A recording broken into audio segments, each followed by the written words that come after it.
अस्सलाम वालेकुम स्टूडेंट्स। आज हम लैब परफॉर्म करने जा रहे हैं। It is lab number 13 FTM multiplexer and FTM D multiplexer. Last time जो हम लोगों ने लैब नंबर 12 परफॉर्म की थी, it was TDM multiplexer and TDM D multiplexer. Basically हम मल्टीप्लेक्सिंग की टेक्निक्स ही देख रहे हैं। TDM हमने पहले देखी, तो आज जो हम देखेंगे वो हम देखेंगे FTM frequency division multiplexing technique. Start करते हैं हम अपनी बेसिक मल्टीप्लेक्सिंग टेक्निक से। TDM में भी हमने डिस्कस किया था कि मल्टीप्लेक्सिंग क्या होती है। इसमें हम ओवरव्यू ले लेते हैं मल्टीप्लेक्सिंग टेक्निक का। Multiplexing is the process of combining multiple signals into one signal over a shared medium. Multiplexing technique क्या होती है कि उसमें हम डिफरेंट मल्टीपल सिग्नल्स को कंबाइन करके एक कॉम्पोजिट सिग्नल बना लेते हैं। फिर उसको हम सेंडर से रिसीवर एंड तक ट्रांसमिट कर देते हैं किसी भी कम्युनिकेशन मीडियम के थ्रू। ठीक हो गया। अब नेक्स्ट है हमारे पास कि if analogue signals are multiplexed it is analogue multiplexing and if digital signals are multiplexed that process is digital multiplexing. जब TDM हमने परफॉर्म की थी तो हमने देखा था जो हमारा कैरियर सिग्नल था वो हमारा डिजिटल सिग्नल था। अगर हमारे पास अब डिजिटल सिग्नल इन्वॉल्व हो जाता है मल्टीप्लेक्सिंग टेक्निक में तो हम उसे कह सकते हैं कि it is a digital multiplexing technique. और अगर आपके पास एनालॉग सिग्नल्स इन्वॉल्व हैं, जैसे कि FTM में जब आप परफॉर्म करेंगे तो दोनों सिग्नल्स बेसबैंड सिग्नल और कैरियर सिग्नल आपके पास एनालॉग होंगे, तो उस टेक्निक को हम क्या कह देंगे कि हमारे पास एनालॉग मल्टीप्लेक्सिंग टेक्निक है। अब मल्टीप्लेक्सिंग हम क्यों करते हैं, उसका हमारे पास एडवांटेज क्या हो जाता है।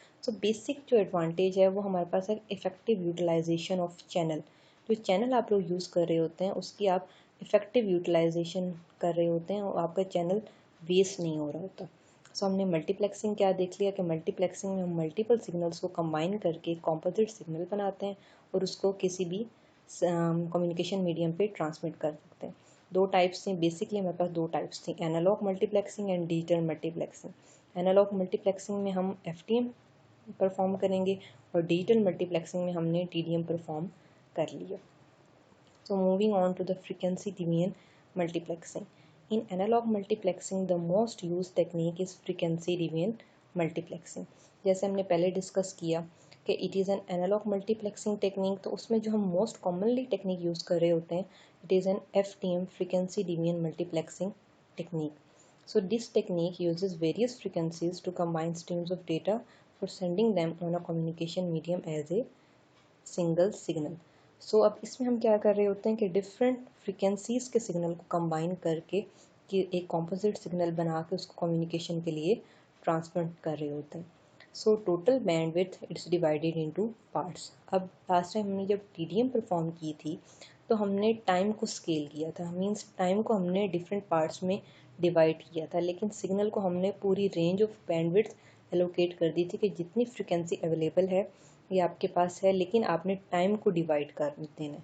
लेकिन अब टोटल फ्रीक्वेंसी डिवीजन मल्टीप्लेक्सिंग में हम क्या कर रहे हैं कि टोटल बैंडविड्थ को हम पार्ट्स में डिवाइड कर रहे होते हैं। जैसे कि आपको नाम से पता चल रहा है फ्रीक्वेंसी डिवीजन मल्टीप्लेक्सिंग मीन्स हम टाइम को डिवाइड नहीं कर रहे, हम फ्रीक्वेंसी को इस केस में डिवाइड कर रहे हैं, उसके डिफरेंट बेस बैंड सिग्नल्स हम बना रहे हैं। ठीक हो गया। तो FTM में ई signals is allocated at different frequency band. जैसे कि हमने डिस्कस किया कि हर सिग्नल को हम एक डिफरेंट फ्रीक्वेंसी बैंड एलोकेट कर देंगे, usually used with analogue signals. हम मोस्ट कॉमनली इसको एनालॉग सिग्नल्स के साथ यूज़ करते हैं, डिजिटल के साथ भी कर सकते हैं, लेकिन यूजली हम इसको एनालॉग सिग्नल्स के साथ यूज़ करते हैं। मीन आपका मैसेज सिग्नल भी और कैरियर सिग्नल दोनों एनालॉग की फॉर्म में होंगे। Modulation equipment is needed to move each signal to required frequency band. तो मॉड्यूलेशन इक्विपमेंट भी हमें रिक्वायर होगा क्योंकि दोनों सिग्नल्स को हमने मॉड्यूलेट करके आगे ट्रांसमिट करना है। Multiple carriers are used, each is called sub carrier. अब जब हम इसकी प्रैक्टिकली परफॉर्म करेंगे तो हम देखेंगे कि हमने हर बेसबैंड सिग्नल को एक डिफरेंट कैरियर दी है, मतलब मीन्स उसकी डिफरेंट फ्रीक्वेंसी एलोकेट की है। हम मल्टीपल कैरियर्स यूज़ कर रहे होते हैं, इस वजह से उस मल्टीपल कैरियर्स को हम सब कैरियर भी कह सकते हैं। Multiplexing equipment is needed to combine the modulated signals. हम क्या मल्टीप्लेक्सिंग यूज़ करेंगे उन दोनों सिग्नल्स को कंबाइन करने के लिए। ठीक हो गया। FTM की अब ये सिंपल हमारे पास एक एग्जांपल है। इसमें ये जो एग्जांपल है आपको, this diagram conceptually represent multiplexing using FTM। अब FTM की एग्जांपल है, हम देखते हैं कि इनपुट कुछ इनपुट सिग्नल्स हैं हमारे पास, कुछ आउटपुट सिग्नल्स हैं। इनपुट पे हमने 4 सिग्नल्स दिए, उनको हमने एक मक्स में से पास किया। मक्स में से पास करने के बाद हमने डिफरेंट फ्रीक्वेंसी बैंड्स बना दिए। फ्रीक्वेंसी बैंड 1, 2, 3 एंड 4, हर सिग्नल को एक डिफरेंट फ्रीक्वेंसी बैंड हमने एलोकेट कर दिए। It has 4 frequency bands, each of which can carry signal from one sender to one receiver. एक सेंडर से दूसरे रिसीवर तक हम फ्रीक्वेंसी बैंड के थ्रू सिग्नल को ट्रांसमिट कर रहे हैं। So each of the 4 senders is allocated a frequency band. The 4 frequency bands are multiplexed and sent via the communication channel. इनको हम communication different bands में divide करके communication channel पे send करते हैं और output पे हमें signal receive हो जाता है. At the receiving end, a demultiplexer regenerate the original 4 signals as output. तो आप लोग को पता है हम आउटपुट पे क्या लगा देते हैं, एक डीमक्स लगा देते हैं। डीमक्स क्या करता है, उस मल्टीपल सिग्नल्स को सिग्नल्स में ट्रांसमिट करके उसको रिसीव करके हमें आउटपुट पे दे देता है। सो हमने एक मक्स लगाया, एक डीमक्स लगाया। मक्स लगाया हमने इनपुट साइड पे और आउटपुट साइड पे हमने original signal M1, M2, M3 recover करने के लिए हमने डीमक्स लगा लिया। सो अब ये जो डायग्राम है ये बेसिकली आपको एक्सप्लेन करेगी कि एफटीएम टेक्निक वर्क कैसे करती है। अब यहाँ पे हमने 3 अपने बेस बैंड या मैसेज सिग्नल या मॉड्यूलेटेड सिग्नल ले लिए हैं। 3 डिफरेंट आपको सिग्नल्स नज़र आ रहे होंगे, ठीक है। इन तीनों सिग्नल्स को अब हमने एक मॉड्यूलेटर में से पास करना है। इसी तरह हमने 3 मॉड्यूलेटर यूज़ किए हैं। ऊपर जो आपको सिग्नल नज़र आ रहा है ये हमारे पास है बेस बैंड सिग्नल। नीचे हमने डिफरेंट एक कैरियर सिग्नल दे दिया, ठीक है, जिसकी फ्रिक्वेंसी है हमारे पास F1, यहाँ पे F1 आएगा। सो मॉड्यूलेटर में से हमने अपना बेस बैंड सिग्नल पास किया, एक कैरियर सिग्नल पास किया जिसकी हमारे पास फ्रिक्वेंसी थी F1, ठीक है। फिर सेकंड मॉड्यूलेटर को हमने अपना ये बेस बैंड सिग्नल प्रोवाइड किया, ठीक है। दूसरा हमने कैरियर सिग्नल प्रोवाइड किया, ठीक है। ये हमारे पास इसकी फ्रिक्वेंसी F2, इसकी फ्रिक्वेंसी थी F1, इसकी फ्रिक्वेंसी कम है और इसकी फ्रिक्वेंसी ज़्यादा है। इसी तरह थर्ड सिग्नल जब हमने दिया तो उसमें भी हमने एक अपना बेस बैंड सिग्नल्स दे दिया और एक हमें अपना कैरियर सिग्नल दे दिया जिसकी फ्रिक्वेंसी थी F3। अब मॉड्यूलेटर में से दोनों सिग्नल्स पास होने के बाद कुछ इस तरह की आउटपुट हमें शो करेंगे। पहला बेस बैंड सिग्नल और कैरियर जब मिक्स होगा मॉड्यूलेटर में से पास होने के बाद तो कुछ इस तरह की आउटपुट शो कराएगा। फिर सेकंड सिग्नल जिसकी फ्रिक्वेंसी हमारे पास कैरियर की F2 वो कुछ इस तरह की आउटपुट शो कराएगा और थर्ड में हमारे पास F3 फ्रिक्वेंसी के साथ कुछ इस तरह का सिग्नल आ जाएगा जिसमें हमारे पास जैसे हमने F3 की ज़्यादा फ्रिक्वेंसी दी थी इस तरह आउटपुट पे हमारे पास कुछ ज़्यादा फ्रिक्वेंसी आ रही है। अब ये जो तीनों आउटपुट्स हैं प्रोडक्ट होने के बाद हमने दे देना है एक एडर पे। एडर क्या करेगा, इन तीनों सिग्नल्स को ऐड करेगा और हमारे पास एक आउटपुट जनरेट कर देगा। अब ये जो आउटपुट जनरेट होगी इसको हम बेसिकली कह रहे होते हैं फ्रीक्वेंसी डीविएंट मल्टीप्लेक्स्ड आउटपुट। हमने क्या किया, एक बेस बैंड सिग्नल लिया जो कि एनालॉग फॉर्म में था। इसी तरह हमने कैरियर सिग्नल लिया जो कि एनालॉग फॉर्म में था। तीनों कैरियर्स की हमने फ्रीक्वेंसी डिफरेंट की, उनका प्रोडक्ट लिया, फिर उसको एक एडर में से पास किया और हमने एक आउटपुट जनरेट कर ली जिसको हम कह रहे हैं एफडीएम आउटपुट। ठीक हो गया। सो advantages of frequency deviant multiplexing में हम कुछ एडवांटेजेस इसके देख लेते हैं। So it transmit multiple signal simultaneously, क्योंकि आपको पता है कि एक मल्टीप्लेक्सिंग टेक्निक है तो हमारे पास मल्टीपल सिग्नल्स ट्रांसमिट होंगे। So in frequency deviant multiplexing the demodulation process is easy. हाँ जी, अब इसके डीमॉड्यूलेशन प्रोसेस में ना आपने सिंपल एक बैंड पास फिल्टर लगाना होता है, एक लो पास फिल्टर लगाते हैं और आपके पास जो ओरिजिनल सिग्नल है वो रिकवर हो जाता है। So it does not need synchronisation between transmitter and receiver. तो ट्रांसमीटर और रिसीवर के दरमियान अगर कोई सिंक्रोनाइजेशन नहीं भी है तो आपका सिग्नल सेंड और रिसीव हो सकता है। अब ये मल्टीप्लेक्सिंग प्रोसेस इस डायग्राम को बेसिकली हम यूज़ करते हुए अपना सिमुलिंक पे परफॉर्म करेंगे।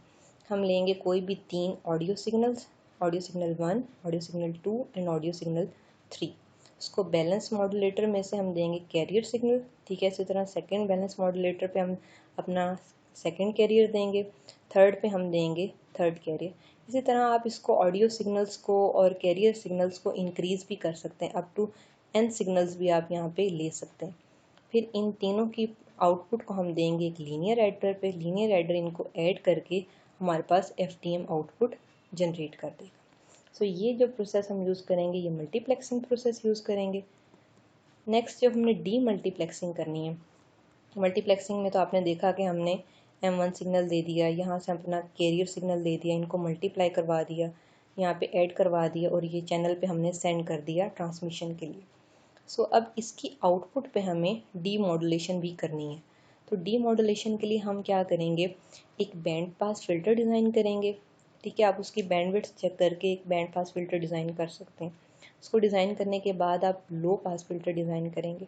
इन दोनों फिल्टर में से जब आपका सिग्नल पास होगा तो हमारे पास original M1T, M2T, MT3 signal हमारे पास रिकवर हो जाएगा।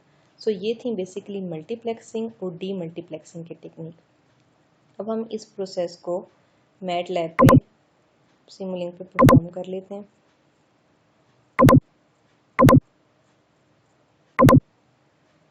अच्छा जी, जैसे कि आपको पता है कि हमने इसमें एनालॉग सिग्नल्स यूज़ करने हैं, तो सबसे पहले हम सोर्सेज में जाके सिग्नल ले लेते हैं, साइन वेव। 3 सिग्नल हम ले रहे हैं और 3 ही कैरियर ले रहे हैं। सो पहले उनको यहाँ प्लेस कर लेते हैं।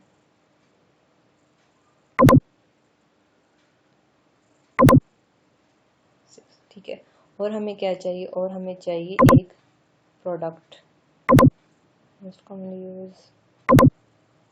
अब 3 हमें प्रोडक्ट चाहिए होंगे। एक हमें चाहिए होगा एडर, जो इन सिग्नल्स को ऐड करेगा, और एक हम ले लेते हैं स्कोप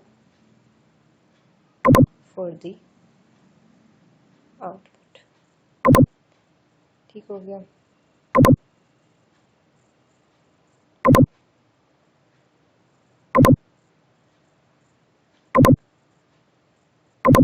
अब बेसिकली ये हमारे पास सर्किट आ जाएगा। इसको आप नेम दे दें कि हमारे पास है ये मैसेज सिग्नल 1,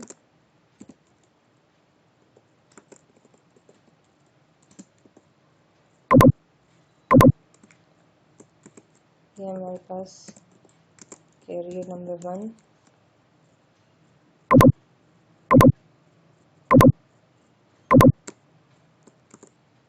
इसी तरह मैसेज नंबर 2,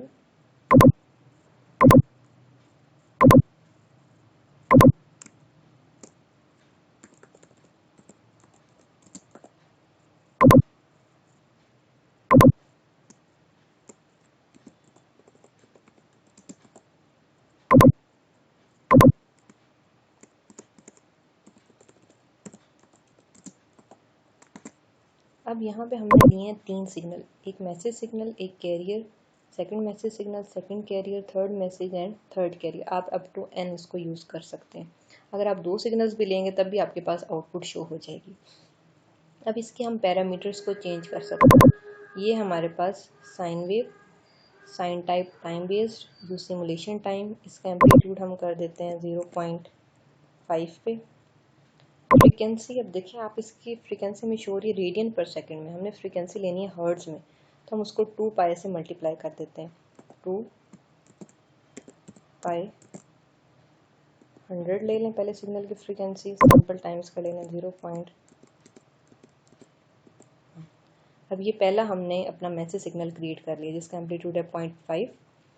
बाइसिंग हमने कोई भी नहीं दी, फ्रीक्वेंसी हमने हर्ट्ज में ले लिया और उसका सैम्पल टाइम डिसाइड कर लिया। ओके, अब सेकंड सिग्नल के हम कैरियर की तरफ जाते हैं। कैरियर का एम्पलीट्यूड बेशक 1 कर दें, आप मैसेज सिग्नल का भी 1 कर सकते हैं, एम्पलीट्यूड का कोई इशू नहीं है। अब इसकी फ्रीक्वेंसी हम ले लेते हैं हर्ट्ज में उसी तरह 2 पाई इंटू 1000। अच्छा, जो कैरियर सिग्नल होता है वो आपके पास मोस्टली कॉस की फॉर्म में होता है, तो कॉस की फॉर्म में इसको लाने के लिए हम इसको शिफ्ट दे देते हैं पाई बाय 2 की। ठीक हो गया, 0.1, ये सैम्पल टाइम आ गया। नेक्स्ट हमारे पास मैसेज सिग्नल नंबर 2, उसका एम्पलीट्यूड कर दें 0.5, फ्रीक्वेंसी 2 पाई 200, सैम्पल टाइम 0. इसके कैरियर की भी हम फ्रीक्वेंसी डिफरेंट करेंगे, एम्पलीट्यूड 1, फ्रीक्वेंसी 2 पाई इंटू इसकी फ्रीक्वेंसी आप ले लें 2000, फेज डिले आप दे दें पाई बाय 2 का, सैम्पल टाइम 0. ओके, 2 ही हमने सिग्नल्स भी ले लिए, 2 कैरियर ले लिए। थर्ड में हम इसका एम्पलीट्यूड कर देते हैं 0.5 frequency pi into 300, sample time 0.0। ठीक हो गया। इसी तरह कैरियर नंबर 3 में हम करते हैं एम्पलीट्यूड 1 फ्रीक्वेंसी 25 इंटू 3000, फिर डिले पाई बाई 2 0. ठीक हो गया। अब हमारे पास 3 ही मैसेज सिग्नल आ गए और 3 ही कैरियर आ गए। इसको दोबारा चेक कर लेते हैं। 0.5 100, 0.5 200, sample time 0.5 300 and this is sample time. फिर हम कैरियर को भी चेक कर लें। उसका amplitude 1000 π/2 and sample time 1 2000 and sample time 3000 π/2। अब ये हमने इनके पैरामीटर्स को सेट कर लिए। अब मैसेज सिग्नल 1 को हम प्रोडक्ट में से पास कर देंगे। इसी तरह कैरियर नंबर 1 को भी, message 2, carrier 2, message 3 and carrier number 3। अब इन तीनों प्रोडक्ट की आउटपुट को हम दे देंगे एडर पे। और अब इनपुट जनरेट कर लें।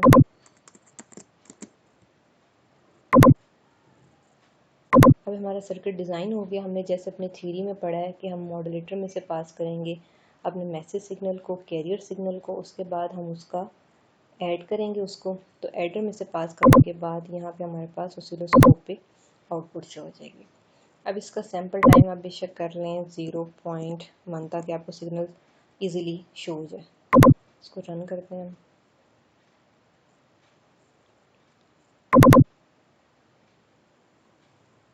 अब ये जो आपके पास आउटपुट आई है, ये हमारे पास है फ्रीक्वेंसी डिवीजन मल्टीप्लेक्सिंग की आउटपुट। उसी तरह हमने प्रोडक्ट लिया सिग्नल का, एडर में से पास किया, तो कुछ इस तरह की हमारे पास आउटपुट आ जाएगी। अगर आप इसको और क्लियर देखना चाहते हैं सिग्नल को, तो आप इसका सैम्पल टाइम कम करके लें 0.05 पे। इसको रन करें।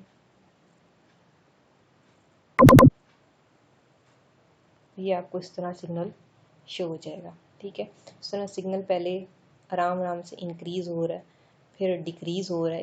इस तरह की आपके पास फ्रीक्वेंसी डिवीजन मल्टीप्लेक्स में आउटपुट आती है।